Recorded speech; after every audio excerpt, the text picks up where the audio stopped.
Oke, halo kawan benar. Kampus terbuka ini nggak ada hubungannya sama universitas terbuka. Saya di sana cuma peserta. Jadi membahas branding kota. Ngomong branding Kabupaten Bojonegoro. Pinarak Bojonegoro. Selamat datang di Bojonegoro, produktif dan energik. Kota yang lain tidak produktif, tidak cukup energik, tidak selincah Bojonegoro. Branding itu bukan cuma keluar, bukan tentang branding itu sesuai kenyataan. Asli aku klenga-klengo. Koyoke gak koyok ngono ya Mas konsepnya. Gumirang, Naga Bumi itu cerita ada kisah tentang sosro di logo. Kota terbaik itu kata kuncinya di transportasi publik adalah sebuah konsep tentang memanusiakan manusia. Itu ada di Kopi Tani.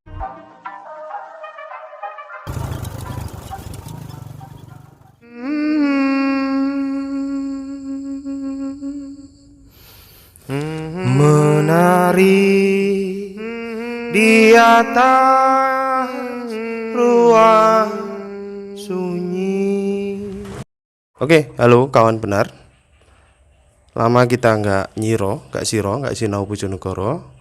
Terakhir sama ambek sopo ya, ambek Radinal Jurnaba di edisi ngerasani Bojonegoro. Link videonya ada di atas. Oke, sekarang kita coba siro format baru. Saya sendiri, siro nggak harus selalu berdua atau berberapa dengan orang lain. Saya mau sharing di sini. Jadi saya mau sharing.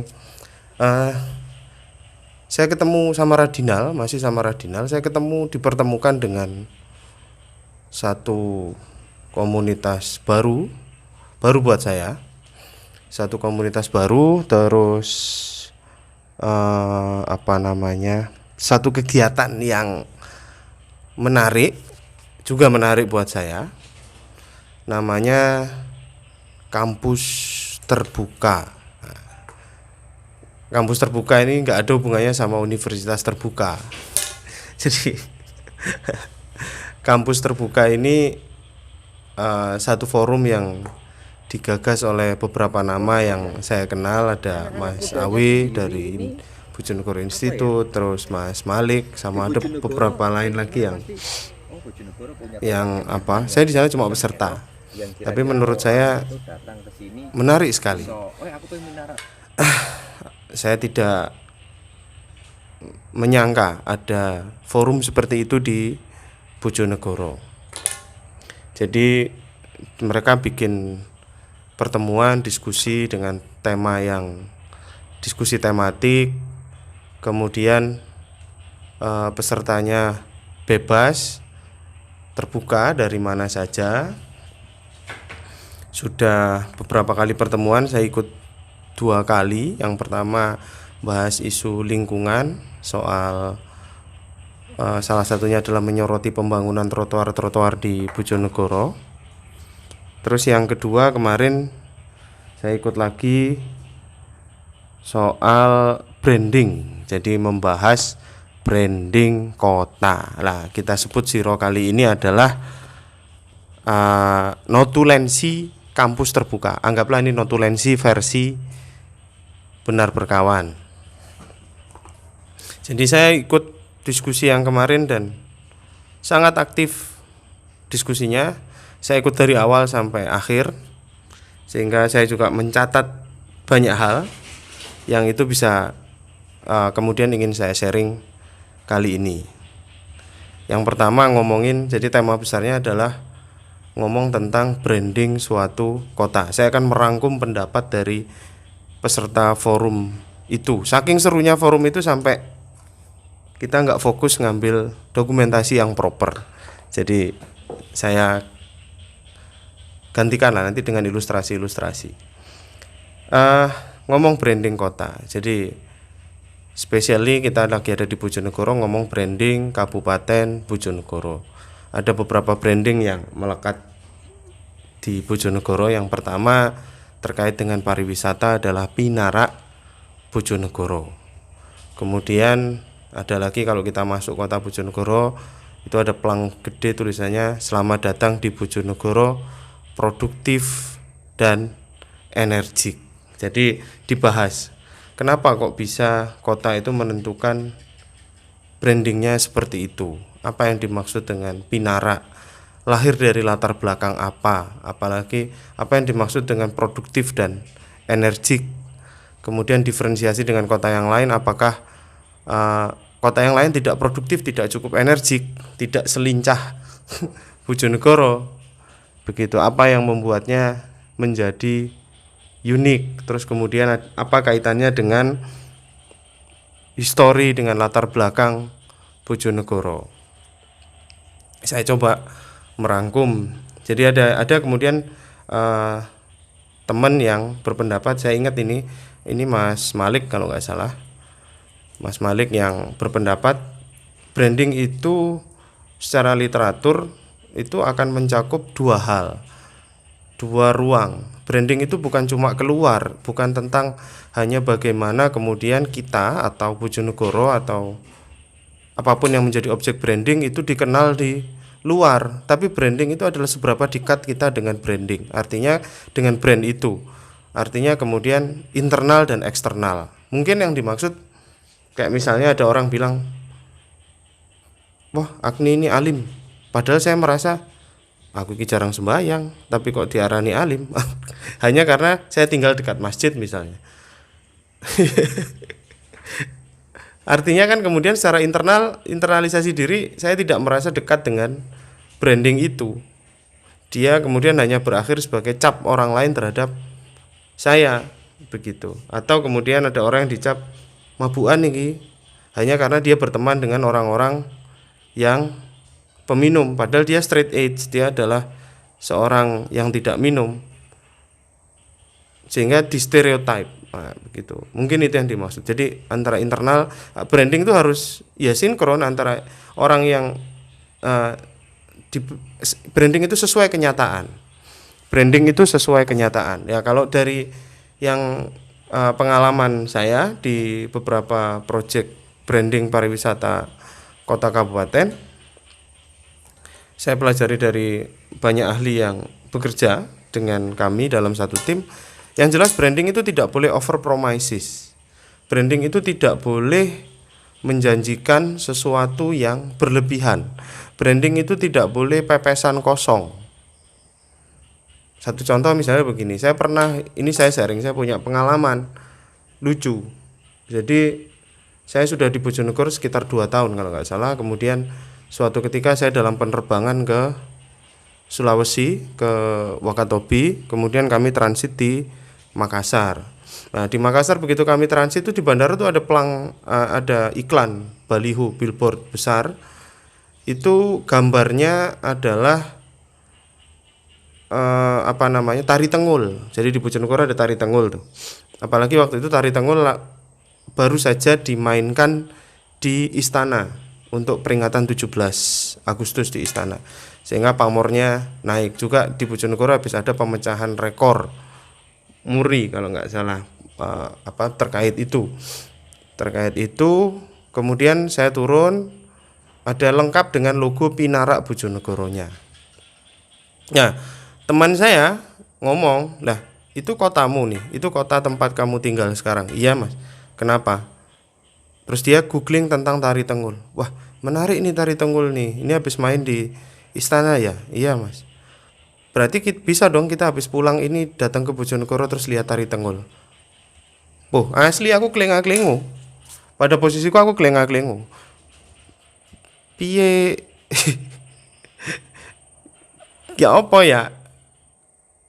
Tak takoni maneh. Apa sih Mas yang mbok bayangkan? Ya kan ini sudah di branding di sini, terus kita disuruh Pinara nih, kan berarti kan kita disuruh datang. Berarti kan saya bisa lihat tari Tengul itu. Seperti di Bandung, kalau kemudian di branding Saung Ujo, berarti setiap saat, every day, every time kita datang, kita bisa lihat pertunjukan angklung. Waduh, kok koyoke gak koyok ngono ya mas konsepnya. Yang pertama, pada momen itu saya merasakan betul uh, branding itu menjadi semua orang yang misalnya ya kita ke luar negeri kemudian ada logo Wonderful Indonesia, seolah-olah kita yang orang Indonesia itu harus menjadi ambasador, automatically menjadi ambasador, menjadi juru bicara atas logo itu terhadap siapapun yang tertarik terhadap branding itu. Nah pada posisi itu yang terjadi dengan saya, seolah-olah tiba-tiba saya yang tinggal di Bojonegoro tiba-tiba saya harus menjadi brand ambassador dari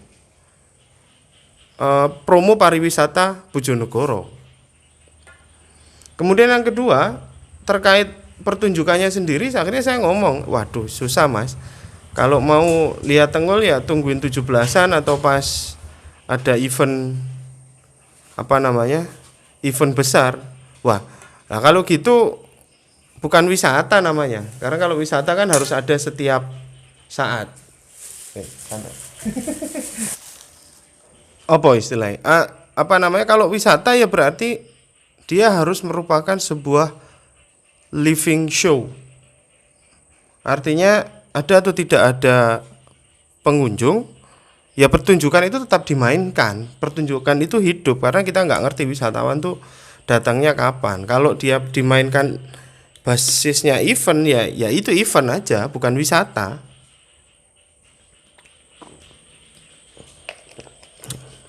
Pada titik itu saya merasa ini yang disebut over promises, menjanjikan yang berlebihan. Harusnya itu ada tulisan Pinarak Bojonegoro jika ada pertunjukan Tenggul, begitu harus ada syarat dan ketentuan berlaku, harus ada term of reference-nya.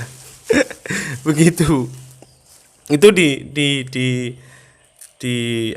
satu sisi itu ya. Jadi nyambung dengan tadi bahwa branding itu bukan hanya berkaitan dengan how kita dikenal di eksternal kita atau how kita dikenal oleh orang, tapi apakah kemudian branding itu sesuai dengan kita, sesuai dengan objek yang akan di branding, apakah itu real atau tidak, begitu.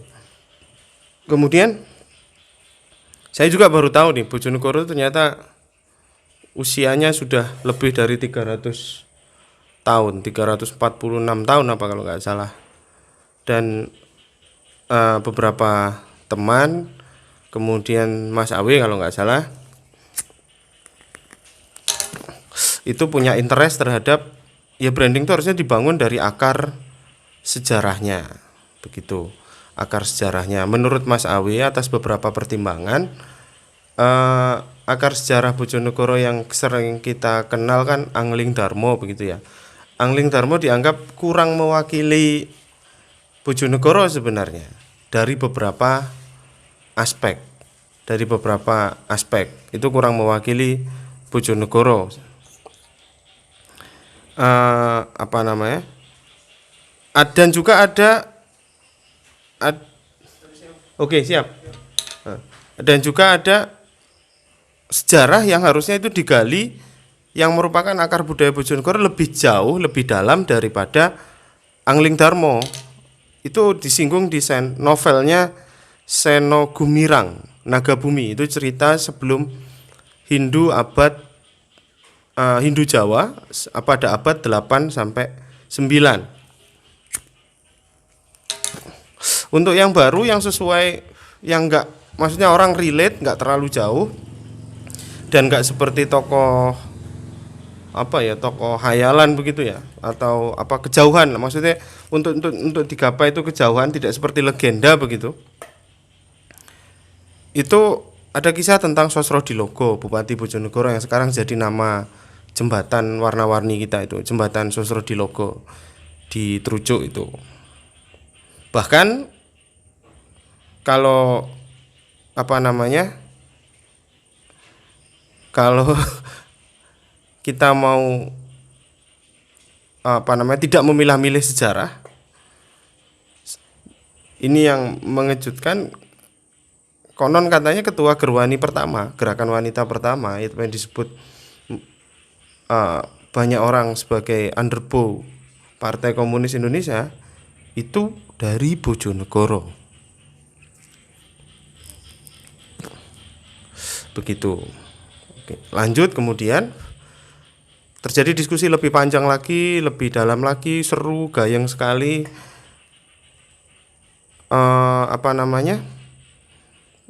Saling menggali referensi masing-masing tentang. Saya senang forum ini equal sekali begitu. Siapapun berhak bicara, siapapun diminta untuk berbicara dan berpendapat, dan seru, nggak ada senioritas, nggak ada yang lebih ahli, ngoceh. Begitu, kita saling bertukar pendapat. Referensi lagi yang menarik adalah disinggung tentang ternyata jadi saya baru tahu juga ada wali kota inquiry, wali kota yang di dunia yang kotanya itu dianggap memiliki tata kota terbaik di dunia, itu Bogota.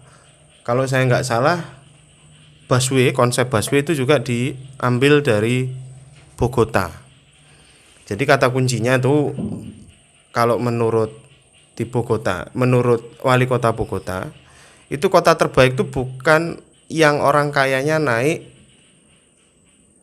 kendaraan pribadi. Jadi jangan bangga, kota terbaik itu kalau orang kaya masih naik Alphard, naik ini, itu berarti bukan kota terbaik. Kota terbaik itu kata kuncinya di transportasi public transportation-nya. Jadi kota terbaik itu yang orang kayanya mau naik transportasi publik. Mungkin itu konsep dari busway, sehingga dia dikasih jalan sendiri. Bahkan kalau di Bogota kalau nggak salah dia jalurnya itu kontraflow, jadi berkebalikan. Kalau si mobil umum jalannya ke sini itu kebalikannya begitu, nggak seperti di sini yang busway-nya dan mobil jalan searah, sehingga gampang untuk disusupi kendaraan. Nanti kalau ketangkep polisi ngaku-ngaku intel. Nanti saya nonton di Instagram begitu.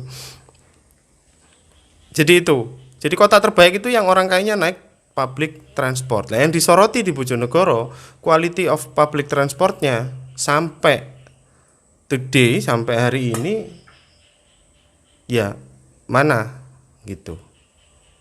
Itu menurut teman-teman yang adalah orang-orang Bojonegoro yang tinggal di sini sudah dari kecil. Public transportnya mana? Jadi bukan hanya perkara infrastruktur, tapi public transport. Iya, masuk. Ya memang begitu harusnya. Kemudian sehingga branding itu akan berkaitan erat dengan tata kota. Iya, karena saya saja misalnya saya beberapa kali terlibat dalam proyek yang berujung pada branding sebuah kota kabupaten. Dari lingkup yang kecil ya, dari lingkup pariwisata saja, branding itu susah nyusunnya kalau dia tidak terintegrasi dengan proses perencanaan, misalnya master plan-nya. Jadi master plan pariwisatanya bagaimana? Misalnya ditetapkan konsep hub and port, atau kemudian tourism management system. Jadi wisatawan itu datang dari mana, akan berkunjung kemana saja, akan tinggal di mana, dan sebagainya.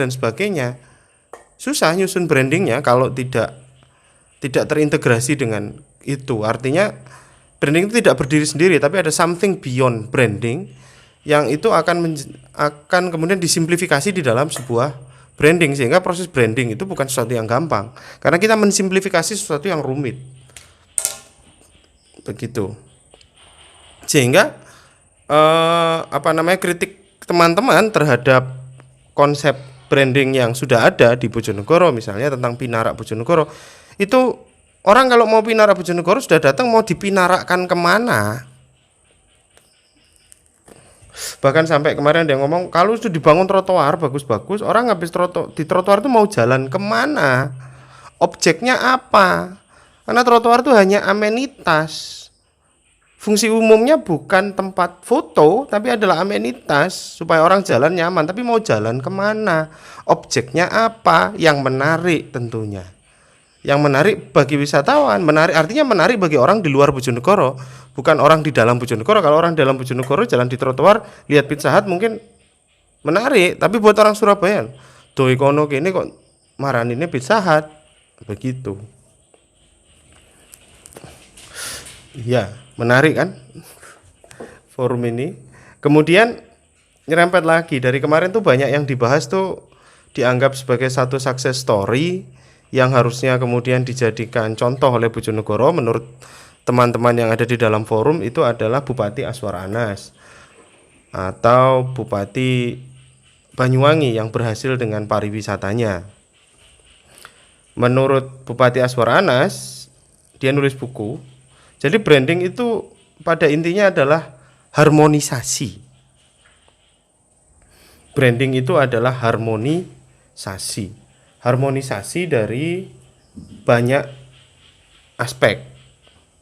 Bahkan lebih dalam lagi, menurut salah satu kepala daerah yang juga sama-sama terkenal karena kreativitasnya, Ridwan Kamil, branding itu adalah sebuah konsep tentang memanusiakan manusia lebih dalam lagi.